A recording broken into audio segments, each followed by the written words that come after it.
ನಮಸ್ಕಾರ. ರಿವ್ಯೂ ಚಾನಲ್ಗೆ ಸ್ವಾಗತ. ನಾನು ಸೌಖ್ಯ ಗಾಂವ್ಕರ್. ಕೈ ದೊಡ್ಡ ನಾಯಕನ ವಿರುದ್ಧ ಬಿಗ್ ಬಾಂಬ್ ಒಂದನ್ನು ಸಿಡಿಸಿದ್ದಾರೆ ಈಗ ಬಿಜೆಪಿಯ ಲೀಡರ್. ಏನದು ಹಾಗಾದರೆ? ಸಿದ್ದರಾಮಯ್ಯನವ್ರಿಗೆ ಸದ್ಯ ಅದು ಇದು ಅಂತ ಹಲವು ಅಕ್ರಮಗಳ ಆರೋಪ ಸುತ್ತಕೊಳ್ತಾ ಇದೆ. ಈ ಇಡೀ ಸವಾಲೊಂದು ಬಾಕಿ ಉಳ್ಕೊಂಡಿದೆ. ಆದರೆ ಈಗ ಮತ್ತೊಬ್ಬ ಪ್ರಭಾವಿಗೆ ಸಾವಿರ ಕೋಟಿ ಗಂಭೀರವಾದಂಥ ಉರುಳು ಸುತ್ತಿಕೊಳ್ಳಲಿದೆಯಾ? ದಾಖಲೆಗಳೆಲ್ಲ ಪೂರಕವಾಗಿದ್ದಲ್ಲಿ ಏನೇನು ದಾಖಲೆ ಇದೆ ಹಾಗಾದರೆ ಇವ್ರ ಹತ್ರ? ಇಂಟ್ರೆಸ್ಟಿಂಗ್ ಮಾಹಿತಿನ ಮುಂದೆ ಇರ್ತಾ ಹೋಗ್ತೀವಿ. ಮಿಸ್ ಮಾಡಿದ್ರೆ ನಮ್ಮ ಚಾನಲ್ನ ಸಬ್ಸ್ಕ್ರೈಬ್ ಮಾಡಿ, ನಿಮ್ಮ ಅಭಿಪ್ರಾಯ ಕಮೆಂಟ್ ಮಾಡಿ ತಿಳಿಸಿ. ಎಸ್ ವೀಕ್ಷಕರೇ, ಸರ್ಕಾರ ಇದ್ದಾಗ ಮಿನಿಸ್ಟರ್ಗಳ ವಿರುದ್ಧ, ಸರ್ಕಾರದ ವಿರುದ್ಧ ಇಂತಹ ಗಂಭೀರ ಆರೋಪಗಳು ಅದು ಈ ಅವಧಿ ಹಿಂದಿನ ಅವಧಿ ಅಂತಲ್ಲ, ಸಾಮಾನ್ಯವಾಗಿ ಬರ್ತಾನೆ ಇರುತ್ತೆ. ಭ್ರಷ್ಟಾಚಾರದ ಕೂಪ ಅನ್ನುವಂಥ ವಿಚಾರಗಳನ್ನು ಕೇಳ್ತೀವಿ. ಯಾವುದು ತಾರ್ಕಿಕ ಅಂತ್ಯಕ್ಕೆ ಹೋಗಲ್ಲ ಬಹುತೇಕ ಸಂದರ್ಭಗಳಲ್ಲಿ. ಈಗೊಂದು ಬಾಂಬ್ ಸಿಡಿದಿದೆ. ಇದು ಎಲ್ಲಿಗೆ ಹೋಗಿ ನಿಲ್ಲುತ್ತೆ ನೋಡಬೇಕು.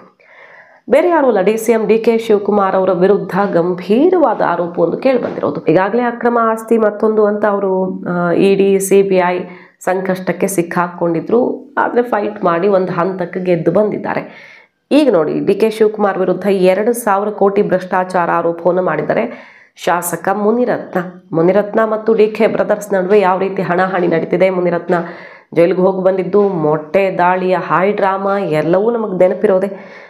ಈ ಕೇಸ್ ಆಗ್ತಾ ಇದ್ದ ಹಾಗೆ ಮತ್ತೆ ಅಬ್ಬರಿಸ್ತಿರೋ ಮುನಿರತ್ನ ಈಗ DK ಬ್ರದರ್ಸ್ ವಿರುದ್ಧ ಸೇಡು ತೀರಿಸ್ಕೊಳ್ಳೋಕೆ ನಿಂತಿದ್ದಾರಾ, ದಾಖಲೆಗಳನ್ನು ಹುಡುಕಿ ತೆಗೆದಿದ್ದಾರಾ ಗೊತ್ತಿಲ್ಲ. ಗಂಭೀರ ಆರೋಪವನ್ನು ಮಾಡಿರೋದು.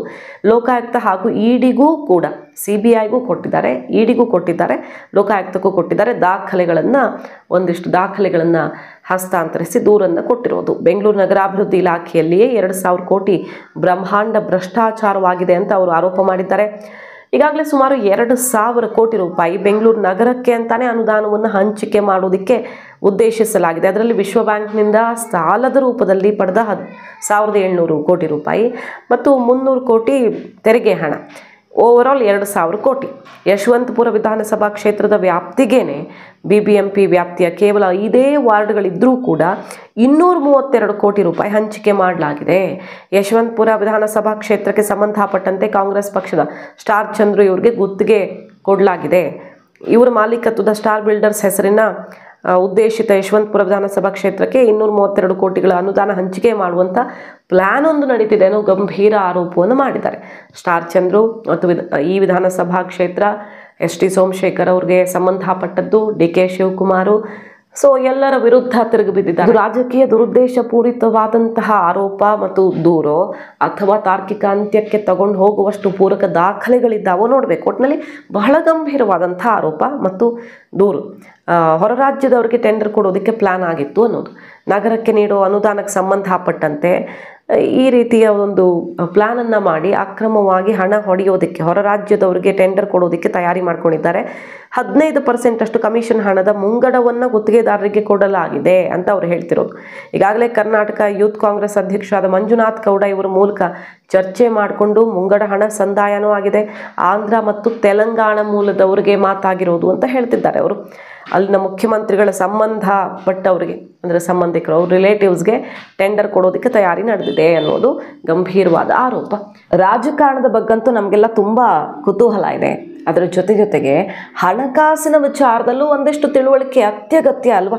ಇವತ್ತಿನ ದಿನಗಳಲ್ಲಿ ಪುರುಷರಷ್ಟೇ ಸಮಾನವಾಗಿ ಮಹಿಳೆಯರು ಎಲ್ಲ ಕ್ಷೇತ್ರಗಳಲ್ಲೂ ತೊಡಗಿಸ್ಕೊಂಡಿದ್ದಾರೆ.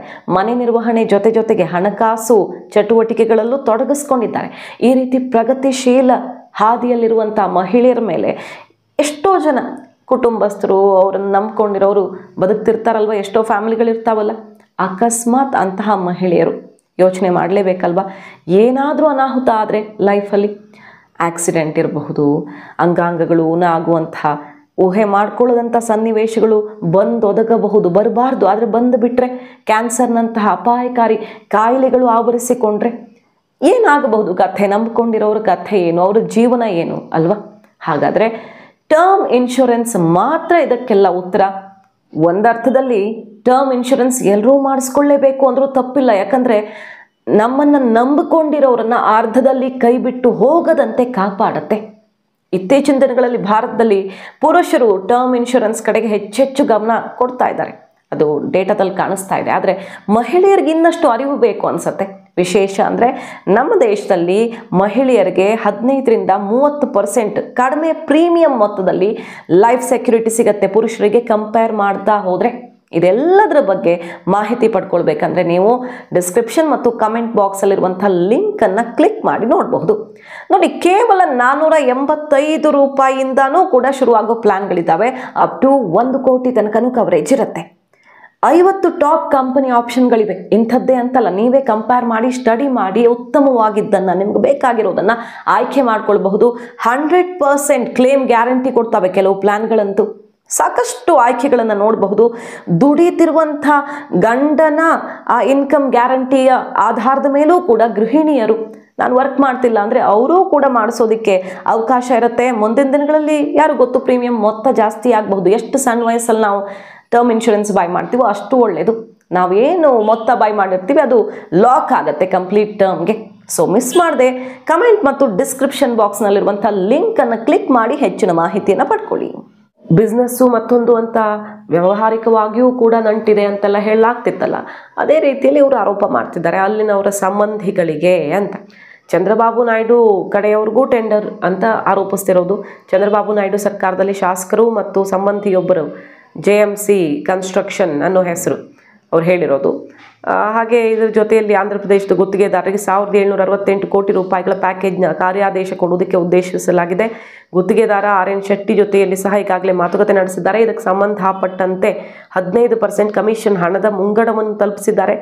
ಈ ರೀತಿಯೆಲ್ಲ ದೂರನ್ನು ಕೊಟ್ಟು ಅದಕ್ಕೆ ಪೂರಕವಾದ ಒಂದಿಷ್ಟು ದಾಖಲೆಯನ್ನು ಇಟ್ಟು ಬಂದಿದ್ದಾರೆ CBI EDಗೆ.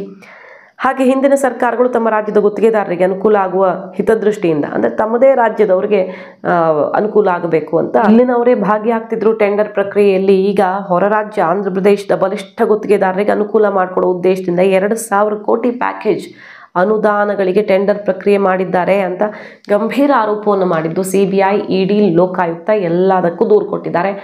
ಸೊ ಈ ಮುನಿರತ್ನ ಅವರ ದೂರು ಆರೋಪ ಎಷ್ಟರ ಮಟ್ಟಿಗೆ ನಿಜವಾಗಲಿದೆ, ಯಾವ ರೀತಿ ಸಂಕಷ್ಟ ಎದುರಾಗುತ್ತೆ ನೋಡಬೇಕು. ಯಾಕಂದರೆ ಈಗಾಗಲೇ ಈ ಟನಲ್ ರೋಡ್ DK ಶಿವಕುಮಾರ್ ಅವರ ಮಹತ್ವಾಕಾಂಕ್ಷೆ ಪ್ರಾಜೆಕ್ಟ್ ಟನಲ್ ರೋಡ್ ಸುತ್ತಲೂ ಬಹಳ ಇಂಥದ್ದೇ ಅನುಮಾನಗಳು ಒಂದಿಷ್ಟು ಆರೋಪಗಳೆಲ್ಲ ಕೇಳಿ ಬರ್ತಿದ್ದಾವೆ. ಸಿಕ್ಕಾಪಟ್ಟೆ ಪ್ಲ್ಯಾನ್ ಇದೆ, ದೊಡ್ಡ ಪ್ರಾಜೆಕ್ಟು ಅಂತ ಲೋಕೋಪಯೋಗಿ ಇಲಾಖೆ ಮತ್ತು DK ಶಿವಕುಮಾರ್ ನಡುವೆ ಅದಕ್ಕೆ ಇಷ್ಟು ಫೈಟ್ ನಡೀತಿದೆ, ದೊಡ್ಡ ಹಣದ ಪ್ರಾಜೆಕ್ಟ್ ಆಗಿರೋದ್ರಿಂದ ಅನ್ನುವಂಥ ಆರೋಪನೂ ಕೇಳಿ ಬರ್ತಿದೆಯಲ್ವಾ. ಮತ್ತು ಬ್ರ್ಯಾಂಡ್ ಬೆಂಗಳೂರು ಮಾಡೋದಕ್ಕೆ ಹೊರಟಿಲ್ಲ DK ಶಿವಕುಮಾರ್ ಅವರು, ಬ್ಯಾಡ್ ಬೆಂಗಳೂರು ಅಂತ ಹೇಳ್ತಿರೋದು BJPಯವರು. DK ಶಿವಕುಮಾರ್ ಅವರು ದೇವರು ಬಂದರೂ ಬೆಂಗಳೂರು ರಿಪೇರಿ ಮಾಡೋಕ್ಕಾಗಲ್ಲ ಅಂತ ಸ್ಟೇಟ್ಮೆಂಟಿಗೆ ಕಾಂಟ್ರವರ್ಸಿ ಕಾರಣ ಆಗಿದೆ. ಈ ಹೊತ್ತಲ್ಲೇ ಬೆಂಗಳೂರನ್ನು ಲೂಟಿ ಹೊಡೆಯೋಕೆ ನೋಡ್ತಿದ್ದಾರೆ, ಹೊರ ರಾಜ್ಯದವರಿಗೆ ಒತ್ತೆ ಇಡೋ ಮೂಲಕ ಅನ್ನೋ ರೀತಿಯಲ್ಲಿ ದೊಡ್ಡದೊಂದು ಬಾಂಬ್ ಸಿಡಿಸಿದ್ದಾರೆ. ನೋಡಬೇಕು ಈ ದೂರನ್ನು ಕೈಗೆತ್ತಿಕೊಳ್ಳಲಿವೆಯಾ CBI ED ಲೋಕಾಯುಕ್ತ ಅಂತ. ಆಲ್ರೆಡಿ ನಾನು ಹೇಳಿದ ಹಾಗೆ ಮನೆಯವರ ಫಿನಾನ್ಷಿಯಲ್ ಸೆಕ್ಯೂರಿಟಿಗೋಸ್ಕರ ಮಹಿಳೆಯರು ಕೂಡ ಟರ್ಮ್ ಇನ್ಶೂರೆನ್ಸನ್ನು ಬೈ ಮಾಡಬಹುದು. ನೀವೇ ಆಯ್ಕೆ ಮಾಡ್ಕೊಳ್ಳಿ, ಕಂಪೇರ್ ಮಾಡಿ. 15% ತನಕ ಡಿಸ್ಕೌಂಟ್ ಕೂಡ ನಿಮಗೆ ಲಭ್ಯವಿದೆ. ಈಗಲೇ ತಕ್ಷಣ ಕಮೆಂಟ್ ಬಾಕ್ಸ್ ಮತ್ತು ಡಿಸ್ಕ್ರಿಪ್ಷನಲ್ಲಿರುವಂತಹ ಲಿಂಕನ್ನು ಕ್ಲಿಕ್ ಮಾಡಿ ಹೆಚ್ಚಿನ ಮಾಹಿತಿಯನ್ನು ಪಡ್ಕೊಳ್ಳಿ. Thank you.